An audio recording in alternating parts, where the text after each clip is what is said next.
एक बच्चा अपने पिताजी के साथ जिद करता है कि आपने बहुत बार कहा लेकिन आपने कभी हेलमेट वाले पक्षी की कहानी मुझे सुनाई नहीं, तो आज मैं इसे सुनकर ही रहूंगा। तो अगर आप भी जानना चाहते हो हेलमेट वाले पक्षी की सच्ची कहानी, तो बने रहिए मेरे साथ वीडियो के अंत तक। दोस्तों, स्वागत है आपका हमारे चैनल दिमाग खोल पर। यहाँ हम टाइम टू टाइम माइंड को डेवलप करने की और नेचर से रिलेटेड ऑथेंटिक एंड साइंटिफिक जानकारी आपको प्रदान करते हैं। अगर आपने चैनल सब्सक्राइब कर लिया है तो धन्यवाद। अगर अभी तक चैनल सब्सक्राइब नहीं किया है तो भी धन्यवाद, क्योंकि जब आपको अच्छा लगेगा तो आप सब्सक्राइब कर ही लोगे। तो बाप अपने बेटे को कहानी सुनाना शुरू करता है। बेटा, बात है उस समय की जो करीब करीब 14वीं सदी का समय था। तब राजाओं महाराजाओं को एक पक्षी के बारे में पता चला जिसका सिर इतना बड़ा था कि जैसे आज के इंसान ने हेलमेट पहना हो, इसीलिए ये जो पक्षी है ये हेलमेट वाले पक्षी के नाम से मशहूर हो गया।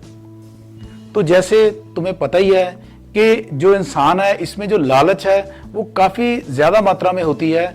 तो ऐसे ही लालचवश आकर उन राजाओं महाराजाओं ने इसके सिर को इसके धड़ से अलग करके उसके बाल और खाल वगैरह निकालकर उसके ऊपर नक्काशी करा के उसको अपने दोस्तों मित्रों जो नियरेस्ट जो उसके साथ वाले राजा महाराजा थे उनको तोहफे के रूप में देना शुरू कर दिया। तो इस वजह से उसका जो सर है वो काफी प्रचलित हुआ और धीरे धीरे हेलमेट वाला जो पक्षी है इसकी तस्करी होने लगी, इसका शिकार होने लगा और इसकी जो मात्रा है, इसकी जो गिनती है दिन ब दिन कम होती गई। तो पिताजी, क्या वो सारे पक्षी खत्म हो गए? नहीं बेटा, उनकी गिनती जरूर कम हुई है, लेकिन आज भी वो दुनिया में इतनी मात्रा में मौजूद हैं कि अगर हम सब लोग उनके संरक्षण में साथ दें तो डेफिनेटली वो दोबारा से पहली गिनती जितनी उनकी थी उस क्वांटिटी के ऊपर आ सकते हैं। और मैं तुम्हें बताता हूं कि 2012 में योक नाम के साइंटिस्ट को उसके एक दोस्त के द्वारा पता चलता है कि चाइना की जो इलीगल वाइल्ड लाइफ ट्रेड की मार्केट है, यानी कि जो गैर कानूनी जीवों की खरीदो फरोख्त करने वाली चाइना की मार्केट है, वहां पर बहुत से पक्षियों के सिर बिकने आए हैं। जब योक ने उसको इंक्वायर किया तो उसे सुनकर बड़ी हैरानी हुई, देखकर बहुत हैरानी हुई कि वो कोई और पक्षी नहीं बल्कि वो हेलमेट वाला पक्षी ही है। तो इसका जो पूरा नाम है वो है हेलमेटेड हॉर्नबिल। और बेटा, मैं तुम्हें बताना चाहता हूं कि जो हेलमेटेड हॉर्नबिल है ये सिर्फ साउदर्न थाईलैंड में ही नहीं बल्कि इसकी टोटल 57 स्पीशीज हैं, यानी कि 57 प्रजातियां हैं, जिनमें से काफी प्रजातियां जो हिंदुस्तान में भी पाई जाती हैं। अगर मैं पंजाब की बात करूं तो यहां पर भी इंडियन ग्रे हॉर्न बिल नाम की प्रजाति पाई जाती है जो कि इसी स्पीशीज में आते हैं, लेकिन इनसे काफी छोटे होते हैं। तो पिताजी, जब उसे पता चला कि इतनी तस्करी हो रही है तो उसने किसी को ये इन्फॉर्म नहीं किया।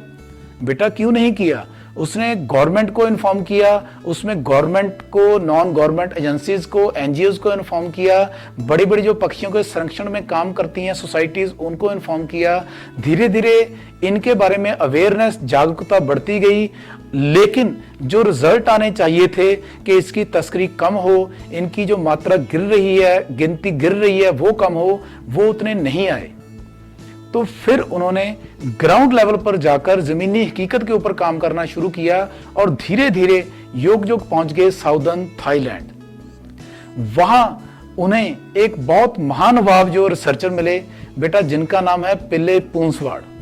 जब योक उनसे मिले तो उनको हैरानी हुई कि पिल्ले पूंसवाड़ तो पहले ही कई सालों से अपनी संस्था के जरिए हॉर्नबिल को बचाने का काम कर रही हैं। तो पिल्ले पूंसवाड़ से मिलकर ही योक को ये पता चला कि असल में ये तस्करी क्यों नहीं रुक रही। तो उनको ये ज्ञान हुआ कि ये जो आदिवासी लोग हैं ये डायरेक्ट उन पक्षियों को मारकर या उनका शिकार कर कर कहीं बेचने नहीं जाते हैं, बल्कि जो मीडिएटर लोग हैं, जो तस्कर लोग हैं, वो इनको बताते हैं कि आप अगर ये शिकार करके आओगे, आप हेलमेटेड हॉर्नबिल का सिर लेकर आओगे तो आपको इतने पैसे मिलेंगे। तो पिताजी, क्या उनको हॉर्नबिल मारने के बहुत से पैसे मिलते हैं? नहीं बेटा, ऐसा भी कुछ नहीं है। उनको तो बेचारों को पता ही नहीं कि ये कितनी इंपॉर्टेंट प्रजाति है, और जो लोग इनको कौड़ियों के भाव लेकर जाते हैं वो इनको लाखों रुपए में बेचते हैं। और ये लोग एक एक दो दो हॉर्नबिल मारने के लिए बहुत ही मेहनत मशक्कत का काम करते हैं। और पिल्ले पूंसवाड़ से मिलने के बाद ये पता चला कि ये जो तस्कर लोग हैं इन्होंने बहुत सी इस हेलमेटेड हॉर्नबिल के रिलेटेड धारणाएं इतनी गलत फैला दी हैं कि लोगों की इसके साथ नफरत पैदा हो जाए। कैसी धारणाएं पिताजी? बेटा, उन्होंने आदिवासी लोगों में जो धारणा फैला दी कि देखो इसकी जो आवाज है वो हुश हुश करके है, यानी कि एक तरह की भूतिया आवाज है, एक तरह की डरावनी आवाज है। तो ये आवाज इसलिए है क्योंकि ये हॉर्नबिल कभी इंसान हुआ करते थे। इसने अपनी सासू माँ को यानी मदर इन लॉ को एक कमरे में बंद कर दिया, उसको बेरहमी से कत्ल कर दिया और वो कमरे में बंद ही रहेगी, उसको चॉप कर दिया। और इसीलिए गॉड ने इस आदमी को सजा दी, इस हॉर्नबिल की प्रजाति के रूप में हमारे बीच में है, तो इसके साथ सिंपैथी नहीं करनी है क्योंकि ये तो पहले सजा काट रहा है। और दूसरा, जैसे इसने अपनी सासू माँ को मारा, बेटा ऐसे ही जो हॉर्नबिल की मदर है, यानी जो फीमेल हॉर्नबिल होती है, मदर हॉर्नबिल होती है, वो कम से कम 150 से 200 फीट जो बड़ा दरख्त होता है, ऊंचाई वाला वृक्ष होता है, उसके ऊपर अपना घोंसला बनाती है और वो अपने आप को घोंसले में बंद कर देती है। जो मेल हॉर्नबिल होता है वो घोंसले को बाहर से बंद कर देता है। अब वो जो फीमेल हॉर्नबिल होती है, मदर हॉर्नबिल होती है, वो 5 से 6 महीने घोंसले के अंदर रहती है और अगर गलती से उस मेल हॉर्नबिल का कोई शिकार कर ले तो माँ और बच्चा, क्योंकि ये एक ही बच्चा तकरीबन 1 साल में एक ही बच्चा पैदा करती है, माँ और बच्चा दोनों की मौत अंदर ही हो जाती है।